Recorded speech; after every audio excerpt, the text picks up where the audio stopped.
Okay, the first web tool I chose to talk about were wikis. So I went to Wikispaces and started my own classroom. And I will use this mainly to do projects. So the project I do a lot of times in my classroom is called Going on a Trip, and I divide my class into teams. Each team is responsible for going to a region of the United States and reporting everything about their trip and keeping track of finances. So they create their project.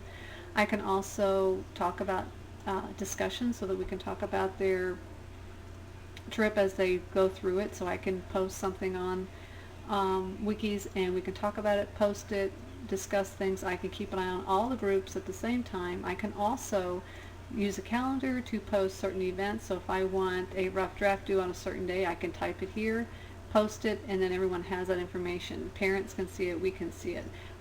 Some of the challenges with using wikis, of course, is that not all students are connected at home. Our system at school right now that we have in place probably cannot handle all students using this technology at the same time. And then just trying to get the training in place for everyone to know how to use it will also be a factor, as well as the expense, of course, of putting such devices in the school. So this is how I would use wikis. I can use it to post events. We can also communicate between home and school, as well as monitor projects within the classroom. Another web tool I would use is Pinterest. Normally I have not been much of a follower on Pinterest, but since taking this class I have found that there are many uses for it as far as education is concerned. And so I signed up for Pinterest and started education boards where I have been following different people and posting different things on my board so that people can also access my information. Of course, my son is getting married, so I have boards on that too. But all these education boards allow me to find new resources for teaching, new craft ideas, language arts things, and if I want to find more things, I simply go to education or training or whatever I'm interested at the time. Some of the challenges for Pinterest would be that you could get lost on this, and sometimes it's easy to be distracted.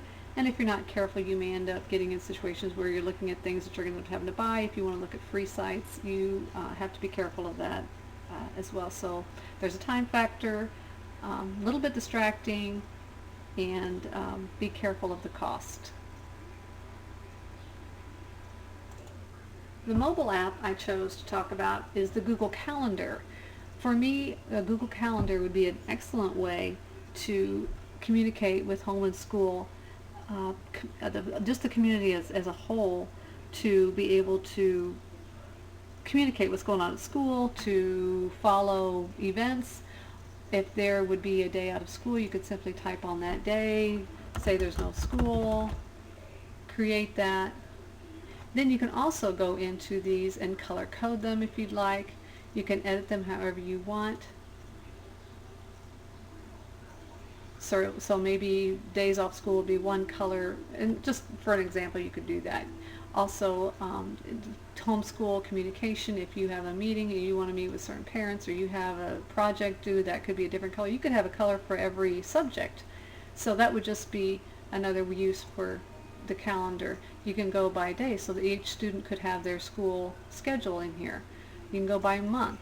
You can have agendas for meetings in here. Your whole life could be on Google Calendar. So that would, to me, would be a good tool to use as well. Challenges here again, having internet connections at home and school, making sure people do actually use it to check for events and cancellations and updates as they happen.